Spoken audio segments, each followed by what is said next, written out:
تو بہت ساری عبادتیں اس مہینے کے اندر جمع ہو جاتی ہیں. تو بہت ہی خوش نصیب ہیں وہ لوگ جو اللہ رب العالمین کے عطا کردہ اس نعمت کو سمجھتے ہیں اور اس سے کما حق فائدہ اٹھاتے ہیں. تو سب سے پہلے تو رمضان کا یہ جو مہینہ شروع ہو رہا ہے، ہمیں رمضان کے اس مہینے کی ابتدا میں اپنے دل میں مکمل عزم کرنا چاہیے، مصمم ارادہ کرنا چاہیے کہ ہم رمضان کے اس مہینے کو باقی مہینوں کی طرح سے نہیں جانے دیں گے. یہ جو اللہ رب العالمین کی طرف سے ہمیں عطیہ ملا ہے، جو موقع ملا ہے، ہم اس موقع کا بھرپور فائدہ اٹھائیں گے. ہم یہ عزم کریں ابھی سے. اور آپ کو معلوم ہے کہ بندہ جب کسی نیکی کا عزم کر لیتا ہے مکمل، تو اللہ رب العالمین اس نیکی کا ثواب اس کو اسی وقت سے دینا شروع کر دیتا ہے، اور پھر اس نیکی کے کرنے کے راستے اللہ رب العالمین اس بندے کے لیے ہموار کر دیتا ہے. اس لیے رمضان کے مہینے کی اس ابتدا کے اندر ہمیں مصمم عزم کرنا چاہیے کہ ہمارا یہ رمضان باقی مہینوں کی طرح سے نہیں ہوگا، بلکہ باقی جو رمضان گزرے ہیں ان کی طرح سے نہیں ہوگا. ہم اس مہینے کو بہت ہی خاص بنائیں گے، کیونکہ یہ مہینہ بہت خاص ہے. اور اس کے بارے میں بہت ساری باتیں آئیں گی، اس مہینے کی خصوصیات کے بارے میں. صرف چند ایک باتیں یہاں پر میں ذکر کروں گا کہ جب رمضان کا مہینہ آتا تھا تو اللہ کے نبی صلی اللہ علیہ وسلم خصوصیت کے ساتھ اپنے صحابہ کرام کو بشارت دیتے تھے، خوشخبری سناتے تھے اور ان کو مبارکبادی دیتے تھے. اللہ کے نبی صلی اللہ علیہ وسلم خوشخبری سناتے ہوئے اور بشارت دیتے ہوئے صحابہ کرام سے کہتے کہ ہذا رمضان قد جاء، یہ دیکھو رمضان آ گیا ہے. تفتح فیہ ابواب الجنہ وتغلق فیہ ابواب النار وتسلسل فیہ الشیاطین. اللہ کے نبی صلی اللہ علیہ وسلم خوشخبری سناتے اور کہتے کہ جو رمضان کا مہینہ آیا ہے، اس رمضان کے مہینے میں اللہ رب العالمین اپنے بندوں کے لیے جنت کے دروازے کھول دیتا ہے. گویا کہ اللہ رب العالمین ہمیں یہ پیغام دے رہا ہے، یہ میسج دے رہا ہے کہ یہ لو جنت کا دروازہ کھلا ہوا ہے، اگر اس میں داخل ہونا چاہتے ہو تو نیک اعمال کر کے جنت میں داخل ہو جاؤ، کوئی چیز تمہارے سامنے رکاوٹ نہیں ہے. اور جہنم کے دروازے ہم نے بند کر دیے ہیں، اس لیے برائیوں سے اپنے آپ کو روک لو. اس کے علاوہ اللہ رب العالمین اس مہینے کے اندر برائیوں کا ایک جو بہت بڑا سبب ہوتا ہے، ایک بہت بڑا ذریعہ ہوتا ہے، وہ ہوتا ہے شیطان. شیطان انسانوں کو بھلائی کے راستے سے بھٹکا کر کے اسے برائیوں کی طرف لے جاتا ہے. اللہ رب العالمین نے ہمارے لیے یہ آسانی بھی رمضان میں پیدا کر دی کہ اللہ رب العالمین جو سرکش شیاطین ہیں، ان سرکش شیاطین کو رمضان کے مہینے کے اندر قید فرما دیتا ہے تاکہ برائیوں کے راستے کم سے کم ہو جائیں. لیکن اس کا یہ مطلب نہیں ہے، یہاں پر بہت سارے لوگ یہ سمجھتے ہیں شیطانوں کے قید ہونے کا مطلب، وہ کہتے ہیں کہ جب شیطان قید ہے تو اس کے باوجود بھی بہت سارے لوگ برائیاں کیوں کرتے ہیں؟ بھائی برائیوں کے کرنے کا سبب محض اور محض شیطان نہیں ہے، برائیوں کے کرنے کے اور بھی اسباب ہیں شیطان کے علاوہ بھی. تو شیطان کا جو سبب تھا اللہ رب العالمین نے اس بڑے سبب کو بند کر دیا، لیکن اس کے علاوہ ہمارا نفس بھی ہمیں برائیوں کی طرف لے جاتا ہے. دنیا کے اور بہت سارے وسائل اور اسباب ہیں جو انسان کو برائیوں کی طرف لے جاتی ہیں. تو وہ سارے اسباب کھلے ہوئے ہیں، ہمیں اپنے آپ کو ان اسباب سے، برائیوں کے ان وسائل سے بچانا ہے. اسی طرح سے اللہ کے نبی صلی اللہ علیہ وسلم کی ایک اور حدیث ہے، لمبی حدیث ہے، جس میں اللہ کے نبی صلی اللہ علیہ وسلم فرماتے ہیں کہ جب رمضان کا مہینہ آتا ہے تو جنت کے دروازے اللہ رب العالمین دیتا ہے، جہنم کے دروازے بند کر دیتا ہے، اور ایک پکارنے والا پکار لگاتا ہے مخلوق کو مخاطب کر کے، کہتا ہے یا باغی الخیر اقبل یا باغی الشر اقصر. اے بھلائی کو طلب کرنے والو، اے بھلائی کے طلب کرنے والو آگے بڑھو اور بھلائی کرو، اور برائیوں میں لت پت زندگی گزارنے والو اب برائیوں سے رک جاؤ کیونکہ رمضان کا مہینہ آ گیا ہے. آگے اللہ کے نبی صلی اللہ علیہ وسلم فرماتے ہیں وَلِلَّهِ عُتَقَاءُ مِنَ النَّارِ وَذَلِكَ كُلُّ لَيْلَةٍ. اور اللہ رب العالمین رمضان کی ہر رات میں اپنے بندوں کو جہنم سے آزاد کرتا ہے۔ ہم میں سے کون مسلمان نہیں چاہے گا کہ وہ اللہ رب العالمین کی جہنم سے اپنے آپ کو آزاد کروا لے؟ تو رمضان کے مہینے میں اگر کوئی عبادت کرتا ہے، رمضان کے مہینے کو کما حقہ گزارتا ہے، تو امید ہے اس بات کی کہ اللہ اس کا شمار ان لوگوں میں سے ہوگا جن کو اللہ رب العالمین ہر رات جہنم سے آزاد کرتا ہے۔ اس لیے ہمیں کوشش کرنی چاہیے کہ ہم اپنے آپ کو، اپنا نام ہم اس فہرست میں لکھوا لیں جنہیں جہنم سے اللہ رب العالمین نے رمضان کے اندر آزاد کر دیا ہے۔ اسی طرح سے اللہ کے نبی صلی اللہ علیہ وسلم کی ایک حدیث ہے کہ من صام رمضان ایمانا و احتسابا غفر له ما تقدم من ذنبه۔ ہم سارے لوگ انسان ہیں، اور انسانوں کے اندر یہ غلطیاں کرنے کا مادہ اللہ رب العالمین نے رکھا ہے، اور ہم سب سے غلطیاں ہوتی ہیں۔ پورے سال ہم نے بہت سارے گناہ کیے ہوئے ہیں، بہت ساری غلطیاں ہم سے ہوئی ہیں۔ رمضان کا یہ جو مہینہ ہے، یہ ہمارے لیے ایک موقع ہے، یہ غنیمت ہے کہ رمضان کے مہینے میں ہم اپنی ان غلطیوں کو معاف کروا لیں۔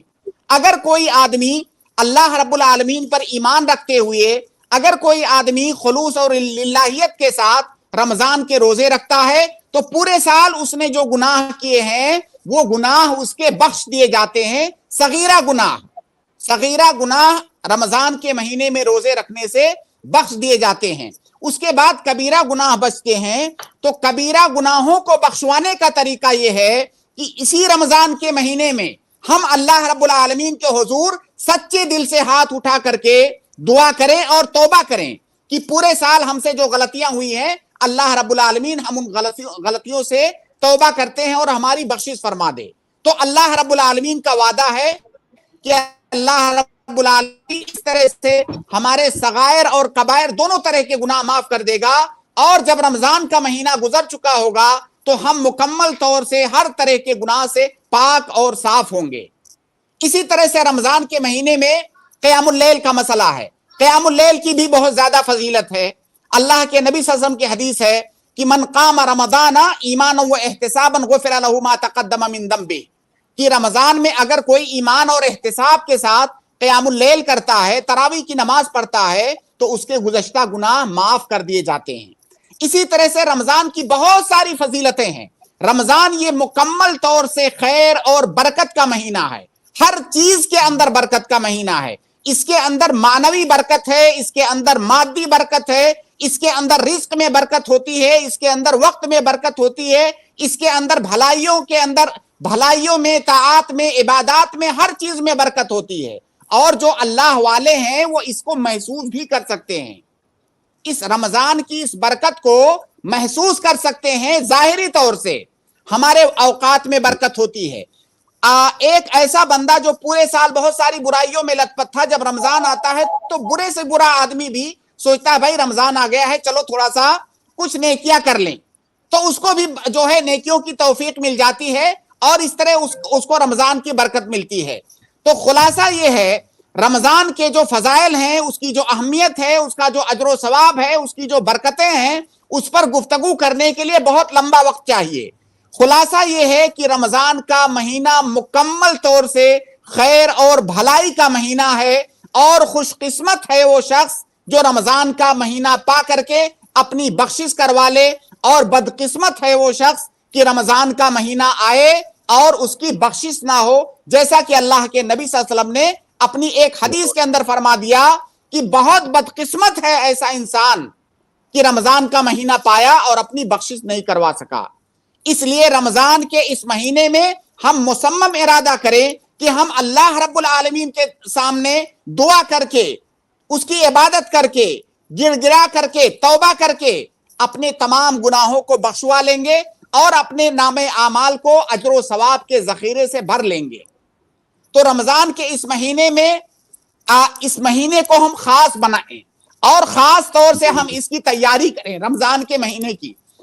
بہت سارے لوگ ایسے ہوتے ہیں کہ رمضان کے مہینے کو بھی اسی طرح سے گزار دیتے ہیں جس طرح سے باقی سال کے دوسرے مہینوں کو گزارتے ہیں۔ بالکل نہیں، یہ اللہ کے نبی صلی اللہ علیہ وسلم کا طریقہ، صحابہ کا طریقہ، سلف صالحین کا طریقہ یہ نہیں تھا، بلکہ رمضان کے لیے خاص وہ تیاریاں کرتے تھے، دنیا کے دوسرے مشغولیات سے اپنے آپ کو وہ فارغ کرتے تھے۔ بہت سارے دنیا کے جو کاروبار ہیں وہ پوری زندگی چلتے رہیں گے، ہمیں کوشش یہ کرنی چاہیے کہ ہم زیادہ سے زیادہ رمضان کے مہینے میں اپنے آپ کو اللہ رب العالمین کی عبادت کے لیے فارغ کر لیں۔ بہت ساری چیزیں ایسی ہیں جن کو ہم ٹال کے رکھ سکتے ہیں، ہم بعد میں کریں گے۔ رمضان کے مہینے کو ہم صرف عبادت کے لیے خاص کریں گے، جو بہت ضروری کام ہے رمضان کے مہینے میں ہم وہی کریں گے، باقی وقت ہم اپنا وقت عبادت کے اندر گزاریں گے۔ اسی طرح سے رمضان کے مہینے میں ایک چیز یہ دیکھنے میں آتی ہے کہ جیسے ہی رمضان کا مہینہ شروع ہوتا ہے ہماری مارکیٹنگ شروع ہو جاتی ہے عید کے لیے۔ ابھی رمضان کا مہینہ شروع ہوا، پوری رات مسلمانوں کے محلوں میں رت جگہ شروع ہو جاتا ہے اور پورے مہینے مارکیٹ میں ہم گزار دیتے ہیں، جبکہ اس مہینے کے اندر ہمیں دوسرے مہینوں کے مقابلے میں اپنے آپ کو عبادت کے لیے اور زیادہ فارغ رکھنا چاہیے۔ تو رمضان آنے سے پہلے ان تمام مشغولیات سے ہمیں فارغ کر، رمضان کا مہینہ یہ کھانے پینے کا مہینہ نہیں ہے، رمضان کا مہینہ مارکیٹ کرنے کا مہینہ نہیں ہے، رمضان کا مہینہ تو بھوکا رہنے کا مہینہ ہے۔ ہم موٹا چھوٹا کھا کر کے رمضان کا مہینہ گزار سکتے ہیں، تو ہمیں کوشش یہ کرنی چاہیے کہ کوئی ایک دن خاص کر لیں اور رمضان کی ہماری جو ضروریات ہیں مارکیٹ سے اس کو ہم خرید کر کے اپنے گھر میں اکٹھا کر لیں، تاکہ ہمیں روزانہ مارکیٹ کا چکر نہ لگانا پڑے۔ خاص طور سے اس مسئلے میں عورتیں جو ہے اس مسئلے میں کئی دفعہ دیکھا جاتا ہے عورتیں بہت کوتاہی کا شکار ہو جاتی ہیں، جو ہے لمبی مارکیٹیں ان کی ہوتی ہیں، لمبی لسٹ اور لمبی فہرست ہوتی ہے سامانوں کی، اور بہت سارا وقت اس میں ضائع ہو جاتا ہے۔ اسی طرح بہت ساری عورتیں کچن میں اپنا بہت سارا وقت رمضان میں گزار دیتی ہیں، کبھی تو خود سے، کبھی گھر والوں کی فرمائش کی وجہ سے۔ تو ہمیں خلاصہ یہ ہے کہ ہمیں اتنے سے کام چلا لینا چاہیے جتنے سے ہمارا کام چل جائے، باقی کا وقت ہمیں رمضان کا باقی کا وقت ہمیں اللہ رب العالمین کی عبادت کرنی چاہیے۔ یہ جو کاروبار حیات ہے دنیا میں یہ چلتا رہے گا، یہ کبھی ختم نہیں ہوگا۔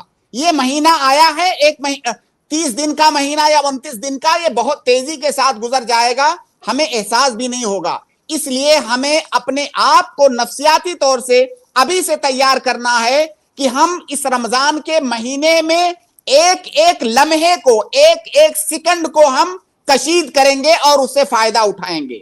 اگر ہمارا یہ ارادہ ہوگا، ہمارا یہ عزم ہوگا، تو انشاءاللہ ہمارا یہ رمضان اچھا گزرے گا۔ اسی طرح سے ایک اور بات میں کہہ کے اپنی بات ختم کروں گا کہ رمضان کا مہینہ جب آتا تھا تو سلف کا طریقہ یہ تھا کہ وہ خوش ہو جاتے تھے۔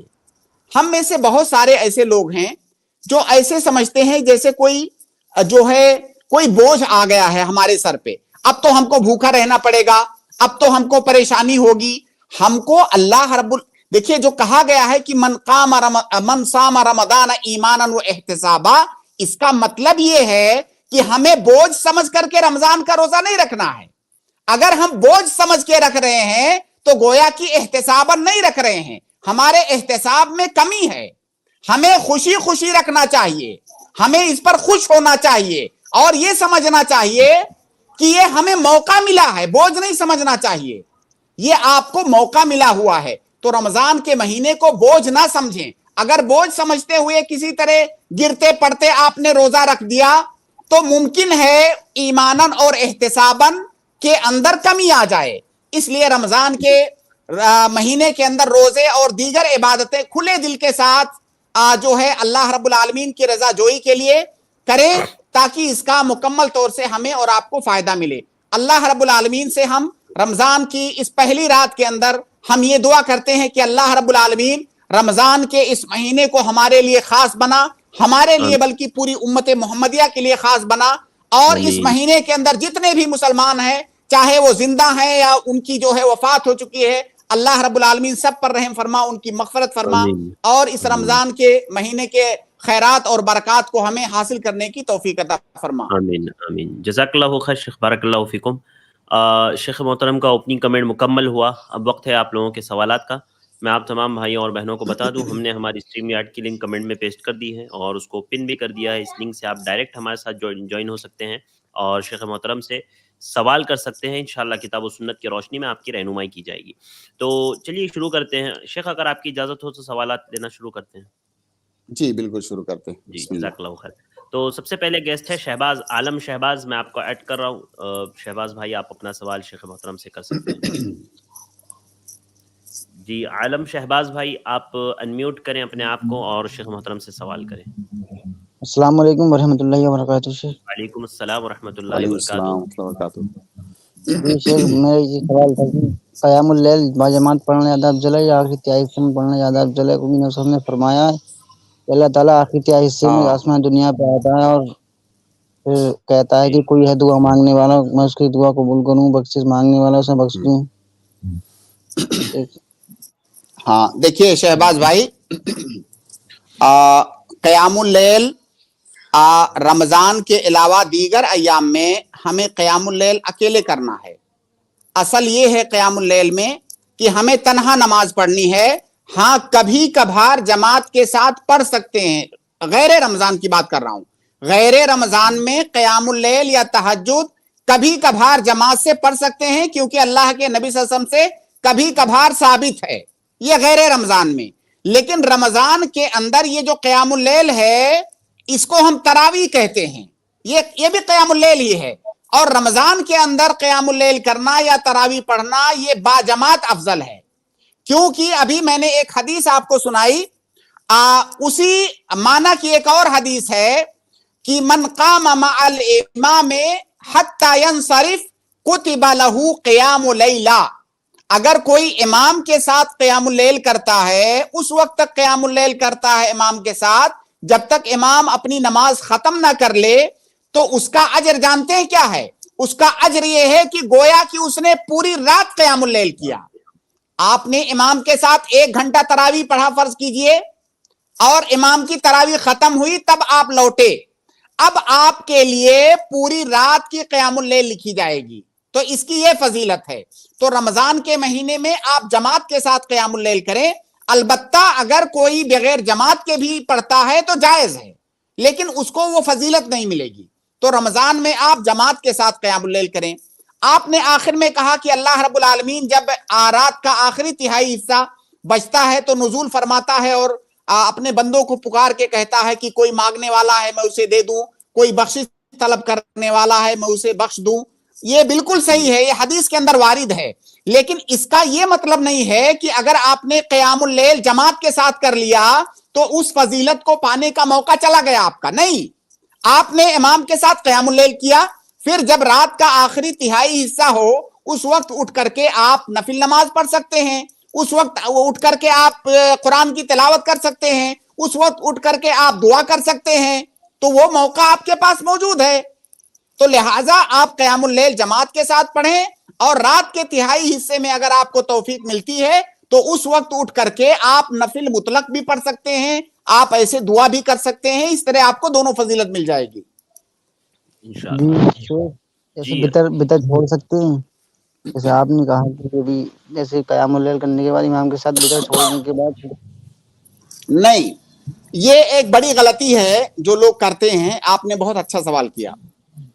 ابھی میں نے آج ہی دیکھا کچھ لوگوں کو کہ جب امام نے تراویح کی نماز ختم کر لیا 8 رکعت تو بہت سارے لوگ نکل جاتے ہیں وتر پڑھے بغیر.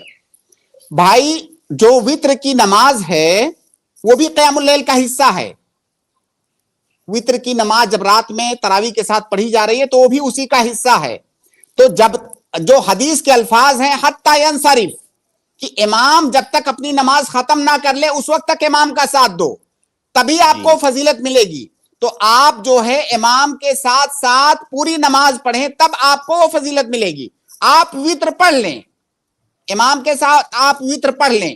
اب اگر رات میں آپ کی نیند کھلی، آپ کو توفیق ہوئی تو اس وقت آپ نفل پڑھ سکتے ہیں. اس کا یہ مطلب نہیں ہے کہ اگر آپ نے وتر پڑھ لیا ہے تو اب دوبارہ نفل پڑھنا آپ کے لیے جائز نہیں ہے. یہ الگ بات ہے کہ کوئی آدمی قیام اللیل کرنا چاہتا ہے رات میں تو اس کے لیے افضل یہ ہے کہ وتر کو روک کر کے رکھے، لیکن رمضان میں چونکہ وہ جماعت سے پڑھ رہا ہے قیام اللیل اور جماعت کے ساتھ وتر کی نماز بھی ہو رہی ہے، تو وتر کی نماز وہ پڑھ لے، اور اس کے سامنے یہ دروازہ کھلا ہوا ہے کہ رات میں نفلی نماز وہ پڑھ سکتا ہے۔ جی عالم شہباز بھائی مل گیا آپ کو جواب؟ سوال کر سکتے ہیں؟ نہیں شہباز بھائی ایک ہی سوال لیں گے آج ہم لوگ انشاءاللہ، پھر آگے دیکھتے ہیں انشاءاللہ۔ ٹھیک ہے، جزاک اللہ خیر، بارک اللہ فیکم۔ اگلے گیسٹ ہے علی، میں آپ کو ایڈ کر رہا ہوں، آپ اپنا سوال کریں۔ السلام علیکم ورحمۃ اللہ وبرکاتہ۔ السلام ورحمۃ اللہ وبرکاتہ۔ جی تراویح سے متعلق سوال تھا۔ یہاں تو ہمارے یہاں 20 رکعت تراویح ہوتی ہے اور 14 دن میں ہو جاتا ہے کمپلیٹ، تو ہم لوگ اس میں 8 رکعت اگر پڑھ سکتے ہیں یا اپنا پڑھے نماز خود سے انفرادی طور سے، وہ زیادہ بہتر ہے۔ نہیں، اور ایک سوال اگر تھا جی ایک سوال کا پہلے لے لیتے ہیں جواب۔ ہاں ٹھیک۔ دیکھیے علی بھائی، پہلے تو آپ یہ کوشش کیجئے کہ اپنے آس پاس آپ کوئی ایسی مسجد تلاش کیجئے جہاں پہ 8 رکعت تراویح ہوتی ہو، کیونکہ اللہ کے نبی صلی اللہ علیہ وسلم کی سنت، صحابہ کرام کی سنت 8 رکعت تراویح پڑھنا ہی ہے، اور تراویح کی نماز یہ نفل مقید ہے، تعداد کے ساتھ بندھی ہوئی ہے، جب اتنی تعداد میں آپ پڑھیں گے تب آپ کو سنت کا ثواب ملے گا۔ تو آپ 8 رکعت والی مسجد کو تلاش کیجئے، پہلے تو یہ کوشش کیجئے۔ اب فرض کیجئے آپ کے آس پاس میں ایسی کوئی مسجد نہیں ہے، جتنی مسجدیں ہیں سب میں 20 رکعت تراویح ہوتی ہے، تو آپ کسی مسجد میں 20 رکعت والی مسجد میں آپ تراویح کی نماز پڑھ لیں۔ آپ یہ کریں کہ جب 8 رکعت امام ختم کر لے تو آپ جو ہے 8 رکعت کے بعد آپ کی تراویح ختم ہو گئی، اب امام ظاہر ہے 9ویں اور 10ویں رکعت کے لیے کھڑا ہوگا۔ جب امام 9ویں اور 10ویں رکعت کے لیے کھڑا ہو تو آپ اس کے ساتھ وتر کی نیت سے شامل ہو جائیں، آپ اس کے ساتھ وتر کی نیت سے شامل ہو جائیں، 2 رکعت اس کے ساتھ پڑھیں، پھر 2 رکعت سے سلام پھیرنے کے بعد 1 رکعت آپ الگ ہو کر کے پڑھ سکتے ہیں، اس طرح آپ کی 3 رکعت وتر ہو گئی۔ ایک طریقہ یہ ہے۔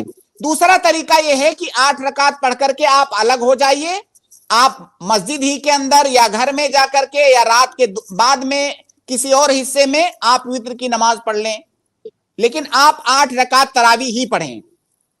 شیخ ارشد یہاں پر ایک اعتراض یہ کیا جا سکتا ہے جس کو میں ذکر کر کے اس کا جواب بھی بتا دوں، ورنہ کئی لوگوں کے ذہن میں یہ اشکال آئے گا۔ ابھی اس سوال سے پہلے ایک سوال کے جواب میں نے یہ عرض کیا کہ ہم کو امام کے ساتھ اس وقت تک نماز پڑھنی ہے جب تک امام نماز ختم نہ کر لے، تبھی ہم کو وہ جو ہے وہ فضیلت ملے گی کہ کتب لہ قیام اللیلہ، کہ پورے رات کا قیام اس کے لیے اس وقت لکھا جائے گا جب امام کے ساتھ ہم مکمل نماز پڑھیں گے۔ اب یہاں پہ تو میں نے ابھی کہا کہ بھائی 8 رکعت پڑھ کے آپ الگ ہو جائیے، امام کو چھوڑ دیجئے، تو پھر آپ کے لیے کیا پوری رات کا قیام لکھا جائے گا کہ نہیں، کیونکہ امام کو تو آپ نے درمیان میں چھوڑ دیا؟ یہ کوئی اشکال ڈال سکتا ہے۔ اس کا جواب یہ ہے کہ اگر وہ امام سنت کے مطابق، جو سنت میں جو تعداد آئی ہے، اگر اس کے مطابق نماز پڑھ رہا ہے اور ہم بیچ میں چھوڑ رہے ہیں تو غلط ہے۔ میں معذرت چاہتا ہوں، شاید شیخ کا نیٹ ورک پرابلم ہوا ہے جس کی وجہ سے شیخ یہاں سے ڈراپ ہو گئے ہیں۔ ہم لوگ کچھ دیر ویٹ کر لیتے ہیں، انشاءاللہ شیخ ابھی جوائن کریں گے۔ باقی میں اپنے تمام بھائیوں اور بہنوں سے گزارش کروں گا کہ آپ ہمارے ساتھ اسی طرح سے جڑے رہیں انشاءاللہ جلد از جلد شیخ، اور میں اپنے بھائیوں سے یہ بھی گزارش کروں گا، بھائیوں اور بہنوں سے، کہ ابھی کوئی اسٹریم جوائن نہ کریں تاکہ شیخ محترم جو کہ، اور ساتھ ہی ساتھ آپ لوگوں سے گزارش ہے کہ آپ ضرور ہماری اس لنک کو اپنے دیگر گروپس وغیرہ میں شیئر کریں تاکہ اور بھائی بہن بھی ہمارے ساتھ جوائن ہو سکے۔ میں کچھ بھائیوں کو یہاں سے کک آؤٹ کر رہا ہوں، تو آپ لوگوں سے گزارش ہے کہ آپ لوگ جو ہے تھوڑا سا انتظار کر کے۔ جی الحمدللہ جوائن ہو گئے ہیں شیخ محترم۔ السلام علیکم۔ تو وعلیکم السلام۔ میں عرض یہ کر رہا تھا کہ اگر امام سنت کے مطابق تعداد پڑھ رہا ہے تراویح کی، تب تو آپ مکمل اس کے ساتھ پڑھیں، درمیان میں اگر آپ چھوڑ رہے ہیں تو آپ کو وہ فضیلت نہیں ملے گی جو پوری رات قیام کی فضیلت ہے۔ لیکن جب امام سنت کی مخالفت کر رہا ہے تو سنت کی مخالفت میں ہم اس کا ساتھ نہیں دیں گے. گویا کہ جو امام کو چھوڑ کر کے ہم الگ ہو رہے ہیں اس کا ایک سبب ہے, اور کسی سبب کی بنیاد پر امام کا ساتھ چھوڑنا یہ جائز ہے. اس کی مثالیں بھی موجود ہیں کہ کسی سبب کی وجہ سے مقتدی نے امام کا ساتھ چھوڑ دیا. میں اس کی مثال آپ کو دیتا ہوں. ایک صحابی تھے, وہ نماز پڑھ رہے تھے, ماموم تھے, مقتدی تھے. امام نے بہت لمبی قرات کی, غالباً وہ معاذ ابن جبل تھے امام کی حیثیت سے. جی, تو جب بہت لمبی قرات انہوں نے کیا, وہ صحابی کسان تھے, دن بھر کام کرتے تھے, تھکے ہوئے رہتے تھے. جب وہ لمبی قرات کرنے لگے تو درمیان میں وہ چھوڑ کے چلے گئے. اپنی نماز جا کے الگ پڑھا انہوں نے, اور اللہ کے نبی صلی اللہ علیہ وسلم کی خدمت میں شکایت کیا کہ یہ لمبی لمبی نماز پڑھاتے ہیں اور ہم تھکے ہوئے ہوتے ہیں. تو اللہ کے نبی صلی اللہ علیہ وسلم نے سرزنش کی معاذ ابن جبل کی, کہا کیا تم لوگوں کو فتنے میں ڈالنا چاہتے ہو؟ اور وہ جو صحابی نکل گئے تھے جماعت چھوڑ کر کے, ان کی کوئی سرزنش نہیں کی. بھائی ان کی سرزنش کیوں نہیں کی؟ کیونکہ ان کے پاس سبب تھا نکلنے کے لیے نماز سے. تو اگر آپ کے پاس سبب ہے نکلنے کے لیے تو آپ درمیان میں امام کا ساتھ چھوڑ سکتے ہیں. اب امام جب سنت کی مخالفت کر رہا ہے تعداد میں, تو آپ درمیان میں اس کو چھوڑ دیجئے, انشاءاللہ وہ اجر آپ کے لیے لکھا جائے گا انشاءاللہ. جی مسئلہ یہ ہے کہ آپ اسپیڈ بھی بہت زیادہ رہتا ہے یہاں پر قرات کا. ہاں, یہ بھی مسئلہ ہے, یہ الگ مسئلہ ہے, اس پر ہم ابھی آئے نہیں ہیں. یہ الگ مسئلہ ہے 20 رکعت تراویح کا. ایسی اسپیڈ میں پڑھتے ہیں کہ نہ تو قرآن کے کلمات اور اس کے حروف اور اس کے مخارج کو ان کا حق دیا جاتا ہے. کئی ساری مسجدوں میں تو قرآن پڑھنے کو نعوذ باللہ کھلواڑ بنا دیا جاتا ہے. ایسے لگ رہا ہے جیسے کوئی ریس ہو رہا, جبکہ اللہ کے نبی صلی اللہ علیہ وسلم لمبی لمبی نماز پڑھتے تھے. جو ہے صحابہ کرام کا بھی یہی طریقہ تھا کہ قیام اللیل وہ لمبی لمبی کرتے تھے. تو ان ساری سنتوں کو چھوڑ دیا جاتا ہے فقط اس لیے کہ 20 رکعت پڑھنی ہے. تو یہ طریقہ بھی غلط ہے. جی ٹھیک ہے, جزاک اللہ خیر. علی بھائی امید ہے آپ کو جواب مل گیا ہوگا. جی جی جی شکریہ, بہت بہت شکریہ بھیا کو. السلام علیکم. اس کے بعد میں اگلے گیسٹ شکیل احمد کو ایڈ کر رہا ہوں. شکیل بھائی آپ اپنا سوال کریں. اس کے بعد انشاءاللہ میں سید بھائی کو ایڈ کروں گا. جی شکیل احمد صاحب السلام علیکم. السلام علیکم ورحمۃ اللہ وبرکاتہ. جی وعلیکم السلام ورحمۃ اللہ وبرکاتہ. جی میرا سوال یہ ہے کہ مطلب جو ابھی جو تراویح کا نماز جو ہو رہا ہے اس میں جو جیسے کہ مطلب سمجھ ہی میں نہیں آ رہا ہے قرآن پڑھا جا رہا ہے کیا پڑھا جائے, تو ایسی حالت میں وہاں پہ مطلب جو ہے نا گاؤں میں جو پڑھا جائے اس کے پیچھے یا کیا کیا جائے؟ دیکھیے شکیل بھائی, اصل میں جب تک اس قرات کو ہم سن نہ لیں اپنے کان سے تب تک اس کے بارے میں کچھ کہنا تھوڑا سا دشوار ہے. البتہ آپ کو میں ایک جنرل بات یہ بتاتا ہوں کہ قرآن کو اس کے حروف کی صحیح ادائیگی کے ساتھ پڑھنا یہ واجب ہے. اس طرح سے پڑھنا کہ اگر کوئی عربی زبان سمجھنے والا ہے تو اس کے معنی اور مفاہیم کو سمجھ سکے. جیسے ٹھیک ہے آپ تو عربی نہیں سمجھتے ہیں, آپ تو قرآن کے معنی مفاہیم نہیں سمجھ پائیں گے, لیکن اس طرح سے پڑھا جانا چاہیے کہ کوئی اگر عربی اس کو سنے تو اس کو سمجھ لے. ایسا نہ ہو کہ صرف یعلمون تعلمون ظاہر ہو, باقی جو ہے سب ایک ساتھ ملا دیا جائے. اگر کوئی ایسا پڑھ رہا ہے تو اس کے پیچھے نماز مت پڑھیے.